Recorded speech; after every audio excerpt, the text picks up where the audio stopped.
So it's on, but I can edit it. Is there a way of doing it where it doesn't, where it can block out the background noise? Well, this is what I'll find out. I think I've got it on that setting.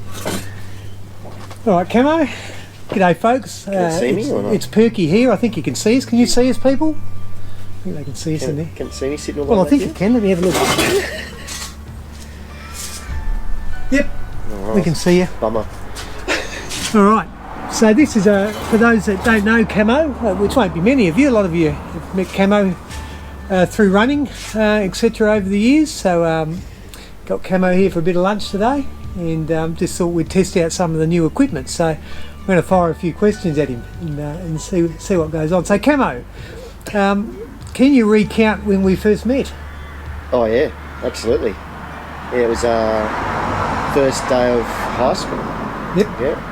So I think we were sitting at the front, so they must have known we were a couple of troublemakers or something, and yeah, I remember getting the pencil case out and putting it on the desk, and then I had Carlton shit written all over it, like Carlton and this and that, and then this tall, long, streaky, gangly bloke, bloody sitting next to me with the cool hair, but he pulls out a pencil case and he's got all this Carlton shit all over it, and that was it. Yeah, no, I have the same recollection actually, and it doesn't seem like it was over 30 years ago, which is a bit frightening. Yeah. But and many of you guys who do follow this, went to school with us as well, and yeah, I think Mrs. Tavani was our teacher, I think. At the time, but so very strict lady, but then strict but fair. Strict but fair, and you don't really realise until I didn't realise until I ended up while I was in her homeroom. Yeah. In the end, and big softy really. Yeah. It was all of the facade. Yeah, she was a lovely lady, and I think we realised in hindsight how important those teachers were to keep us in line a little bit, because we did have some teachers who we probably became quite friendly with, who probably realised that they well, they didn't have a choice really, did they? No. we were quite opposing personalities. We were quite strong characters, weren't we? You know, our whole schooling year, I think there was a group of us who we were quite strong characters. Yeah, they should feel sort of privileged. Yes. Yeah, because we didn't like them, wouldn't talk to them. No, exactly. And so what were some of your fondest memories at school?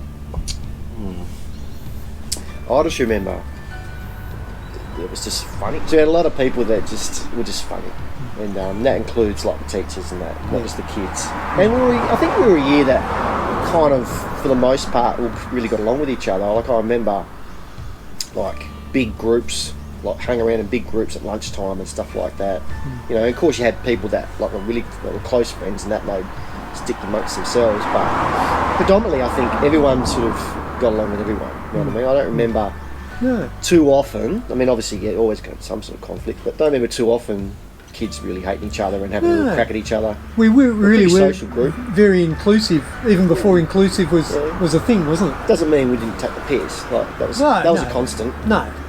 Everyone took the piss out of each other a lot. But we took the piss out of ourselves too. Yeah, exactly. Yeah, absolutely. But that's probably fondest memory. But there's a lot of other little things that just happen. Yeah. You know, like one of my favourites involves you. Yes. Actually. Yeah.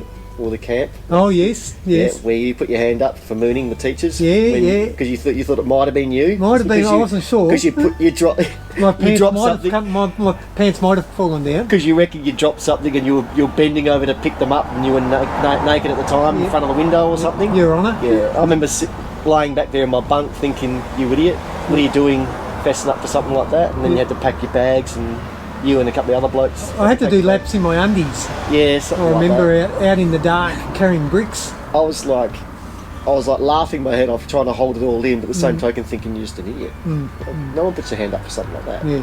But you did. I was an honest criminal. Yeah, no good. Never admit to anything. No. That was one of my learnings. Yeah.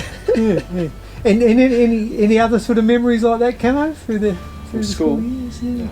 If I sat here and thought about it, obviously there'd be so many. We had sporting, we had sort of extracurricular things, I suppose, outside of school.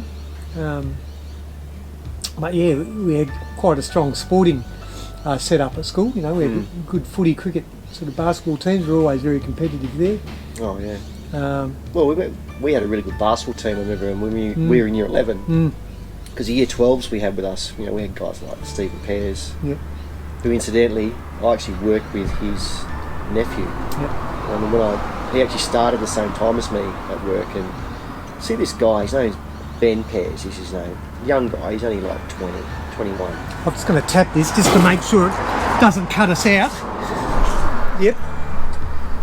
And I meet this guy, and like straight away I'm thinking, you remind me so much of Stephen Pears from school. Just the same mannerisms, same looking sort of kid, you know. Yeah, Big Stephen. Yeah, and I'm like, I just said to him, man, I said, Ben, I don't suppose you've got your dad's name is Stephen.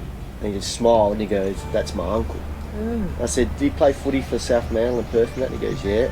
I said, is he in the job? Is he a copper? He goes, yeah. And I said, yeah. And he goes, why do you know him? Did you work with him? I said, nah. I went to school with him. So, yeah, that was a bit embarrassing. Yeah.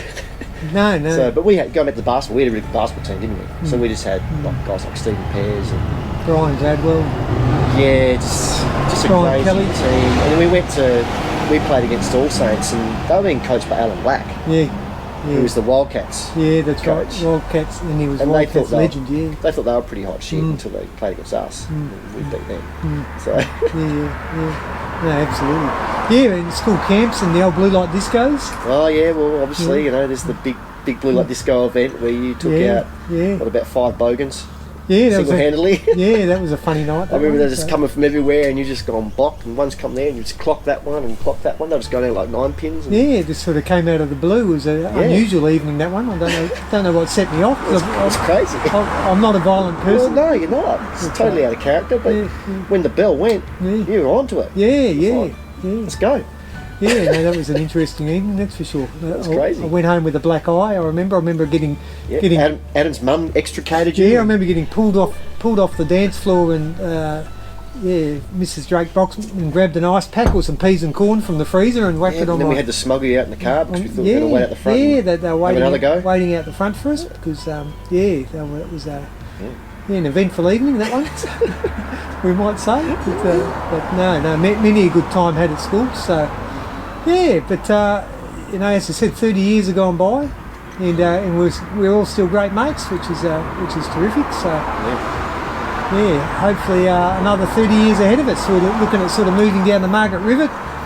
Hopefully you guys do as well. And it's a lovely place. Yeah. Well, you get on.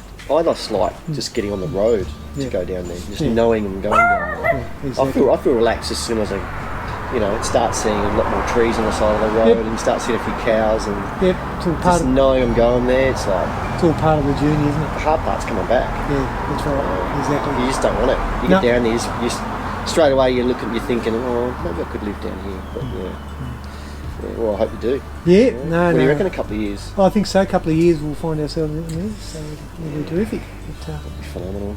Yeah. But no, thanks, mate, for joining us for a bit of a chat, and we'll get stuck into these continental rolls that Sammy's going to make for us shortly, and enjoy a bit more of a chinwag. Yeah. All right. Fantastic. Till next time, folks. Nothing's ever as bad as it seems. Nothing's ever as good as it seems. So. There's a beautiful little continental rolls that Sammy's knocked up for us. Just enjoying it outside here. What stubby hole you got there, Pete? Yeah, Blues one, mate. What have you got there? What are you rocking? 1864. Oh, I got cricket, man. Oh, football club. I got my bloody Oh yeah. Cricket Australia one. Yeah, I got my Wacker hat on today. And you got your Paul Kelly t-shirt on too. Paul Kelly t-shirt. Yeah, I got my Wacker hat on. It's Australian cricket, you know. It is. They had a good Shield win. Since we've just basically won everything this season. Yep, smashed it all out, and I've got the old Follow the Sun tee on there, which is in the emerald green. Emerald green. All right, well we'll tuck you on. We're live. All right, so it's Camo here. Pete's asked me to ask him some questions. He's doing an interview. Yeah. He's put me on the spot. I have to think of something really funny. I know. So Pete, you've got some children. Yes. How many kids have you got? At last count, Cameron, we had 4. So I had three of the boys, of course, with Flino, Emmy, and Charlie, and inherited a daughter. Yeah, right. Named Skies, just to keep them all in line. So that's an interesting dynamic. So my question is, and you can't sit on the fence. Because if you do, I know you're lying. Because everyone has one. Who's your favourite and why? My favourite is my favourite's young Angus. Who's no one's met yet. He's the 5th child, which this hasn't come out until today. So yeah, young Angus. Yeah, he'd be my favourite. Angus. Yeah. Can you tell us a bit more about him? Or? Yeah, he's this is breaking news. This is breaking news. Yeah, young Angus. Yeah, he's an interesting character. He sort of only pops up on Father's Day. He sends me a card from time to time. Is Santa aware of this, or? Oh no, she will be when she sees the video. But yeah, so yeah. Let's move on to the next question, shall we? I'm not eating donuts. Look what we've got here, folks. Camo. We invite Camo around for lunch, and he tries to sabotage us with these puffin bloody donuts. Now I can't help but think that Sam's played a part in this, as she tries to fatten me up with all. Look at these.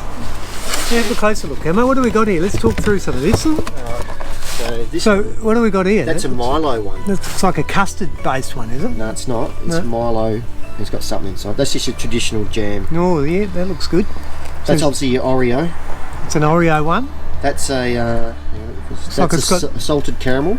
A salted? Yeah, the one that's been beaten up. Yeah. And that's called a biscoffy or something biscuity type one. Mm. And that's just your chocolate nutty topping one. And which one would you recommend? Could you bring a knife, please, Zoe? I might have to try a little bit of a sample of a couple here. Sam, I'm not having any. I can't eat. No, you're going to make sure you're having some too. So these are good. But anyway, Camo. So what would you recommend? Oh, this one looks rather tasty. Something exotic. Something that you probably try the Milo one under there. Yeah, you might try a little bit of that. Yeah, we've got to have a little bit of, even if you have a tiny bit. We'll have to do a bit of a tasting. We'll break off a bit of all of them and we'll do a little bit of a tasting. This is kind of like... So here we go. I've thrown Camo off track here. Ice too big for your stomach. So we'll just have a bit of a tasting each. There you go, darling. Here's this one here. Okay, so this is the Milo one, folks. And what's that? Looks like some kind of creme nougat. I had my original tooth out the other day, folks, so not easy. It does taste like a bit like Milo.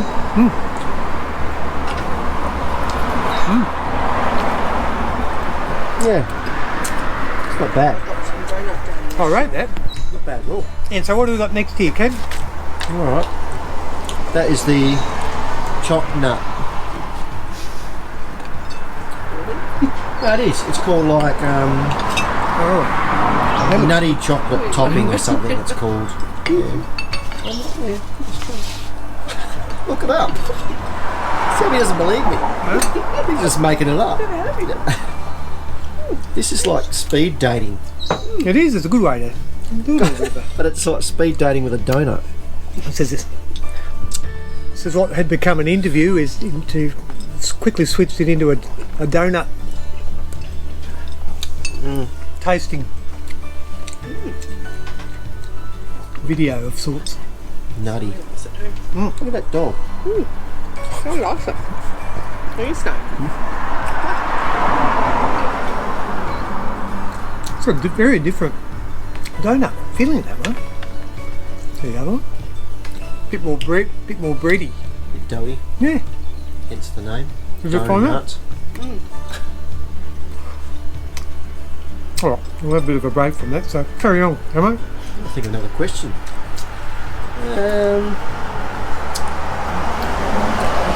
What do you think would be your most favourite sporting moment then?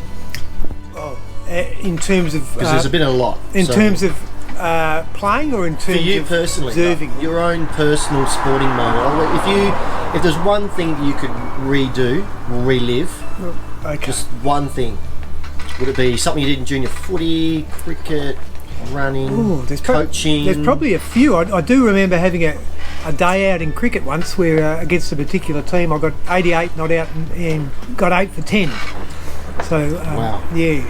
So that you was just reminded me, because we've had this discussion many times over the years, and I remember as a young kid, first game of the season, we played at Carrickgullen. Yes, against Rolly Stone. and this is about under 10s or under 11s, isn't it? Yes, and played against Rolly Stone. I remember this kid, this tall kid, opening the bowling, and he's just ripped my little stump out of the ground. I'm pretty sure it would have been you. Got a duck. Yeah, so we knew like each other before we knew each other. Yeah, didn't like it. But I would say outside of that, all my favourite sporting moments have involved doing things with my great mates. So training and preparing for my first marathon, I think, was probably more so the training than the actual event itself. Exactly. I really enjoyed because we didn't really know what we were doing, but we put in the hard effort. We probably trained harder than we should have done. Yeah, I think that's probably my most memorable or favourite sporting moment. I think it was more than a moment. It was a series of moments over a period of months, I suppose, in terms of preparing for that. Yep. Oh, great. The marathons, the actual event, is just really the cream on the top, isn't it? It is. I've always found really, that. No, I've never been someone to chase medals, and I'm not interested in acquiring running medals or anything like that. I always enjoyed the training and running with friends. So, yeah, it's a good one.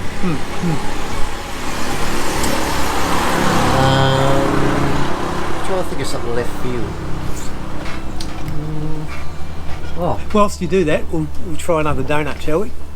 What have we got here? That's just your standard jam donut. It's a stock standard? Which is well, the last time I had one of those was on Grand Final Day last year. So you know, at folks, the MCG. When you're watching TV and they have those adverts sort of in between the or during the show, that's kind of what we're doing here with the donuts. God, look at that. That's orgasmic. but they've kind of off-centered. You've got the jam on one half. Yeah, I like that though. That's but someone's going to miss out here. It's kind of rustic. You've got to cut it down that way. Oh, well, I didn't know until I opened it. It's an art form. It's all losing out. Hang on. You're molesting that thing. Hang on, let me pop it back in there. Oh God, I've made a mess. Here, you get the big bit. That's yours. That jammy bit that you destroyed. This bit. No, the other one that you just massacred. You got that one? That's this yours. is me. Okay. I like the one with the poo hole. That does look good. How come I have to eat the bum? I've got bum too. Very sweet. Anyway, Camo. The taste is good. What if I was from another country? I was visiting WA. What would you say would have to be a must-do road trip? So I'm going to a road trip. Yeah. Where would you say, above all else, well, if you're going to a road trip, you have to do this? Okay. Well, I think a lot of people would automatically think of beautiful places like Margaret River and things like that, which you would love to go and see. But I think if you're thinking of a point of difference and places in WA which maybe have certain landscapes which you won't see anywhere else, I think you'd have to head north. So I'd be thinking of somewhere like the Bungle Bungles, perhaps, or even along that section of the Kalbarri coastline. But one of my favourite places, which I've always maintained people either love or hate in WA, is Kalgoorlie. A lot of history. A lot of history up there, and a lot of quintessential Australian folk. So if you've come from another country and you want to experience Australia and what Australians are like and meet a lot of characters, then I'll probably send you to Kalgoorlie. My first memory of Kalgoorlie, the first time I ever went there, I was in the police. I was at Police Air Wing. Yep. I was a cadet, and I went for a trip. We'd go pick up a prisoner from Kalgoorlie and bring them back to Perth. A little Indigenous fellow. Anyway, that's beside the point. But we flew to Cal, and we had like 2 hours to kill. So we went to the police station, and I met a mate of mine there, and he goes, "Oh, go for a drive around town, see what's going on." So we're in like a marked police van, and we decided we'll go to Hungry Jack's and get some food.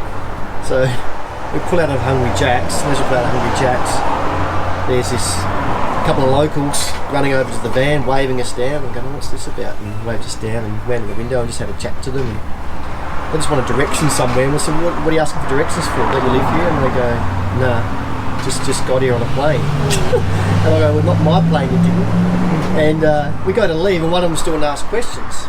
And my mate goes, no, mate, sorry, mate, can't keep talking, we're to leave. You know, this guy thought that was quite rude, so he's reached inside the bag and he's pulled out a Whopper and just ditched it at the van. Yeah. It's a slap. I vividly remember this Whopper just going all over the windscreen of the van, and we just hysterically laughed about it. It was hilarious. Welcome to Kalgoorlie. Yeah, that was my first memory of Kalgoorlie. Yeah. There you have it. Whopper all over the windscreen. You beauty. And I never went back there until did that run. So you did the marathon. Yeah. So next donut here, Camo, what's this one? We're still going. Yeah, we've got 2 to go. It's got like a biscuity name. It's like called a biscoff. Biscotti? No, it was called like that's what I thought. Biscoff. It was called like a biscoff. Biscoff, yes. Yeah, it's got some kind of... They're big on the filling, aren't they? Oh, God, yeah. Big finger. These are very nice. But yeah, so far that coffee one was a winner. Well, that was supposed to be salted caramel. Was it? Yeah. Fucking bad man. Well, it's teacher for You're not bringing it over. Apologies to Annie already, because you're probably not going to be able to eat dinner after eating this. I'm supposed to have Good schnitzel. on you, Annie.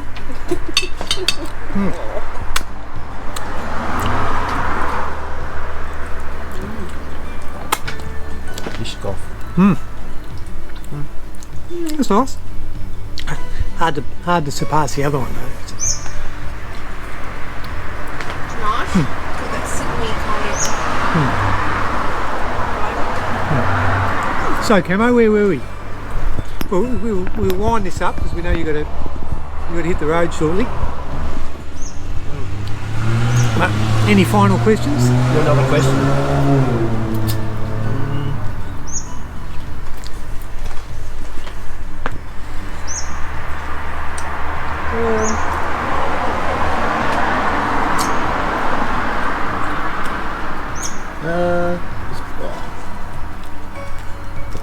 Probably know the answers already, but where do you see yourself for 5 years? 5 years time. So how old will we be? We'll be 56. Yeah, 56 in 5 years time. We'll see ourselves down in Margaret River. There's a little coffee shop. What's it called? Follow the Sun. A little coffee shop down there. We're going to have a nice little place down in Kalgoorlie. A little coffee shop working a few hours a week as possible. Having a little pottery wheel behind some sort of glass within the shop there, selling some pottery items and just living the life. Taking things nice and easy, I think. I'm spending a lot of time with family and friends. Will there be donuts? It'll be donuts. Actually, we will sell donuts. Yes, no, we might even learn how to make some donuts. But yeah, no, there will be donuts and there will be coffee. What would be your signature donut? This is going to put you on the map. Like people are going to go, you have to go to Follow the Sun Cafe and have one of these. Perky? You have to work on that. Maybe a perky donut. Yeah, the perky. The perky. What's going to be in that? Chili? Well, no, there'll be some secret ingredients in there. The perky. Local produce? No, I'm not too sure what will be in it. It'll take years to refine. So that's something we'll need to get onto. But Yeah, mocha flavour or something. mark my words, there will be a signature donut. Perky. Yeah. Alright. All right. Covered some good ground there, Pete. Yeah, we did, yeah, quite wide and varied, wasn't it? It's all over the shop. Yeah, So I like it. So big goodbye to everybody. Thanks for your continued support, and a big goodbye to Angus as well. Yeah.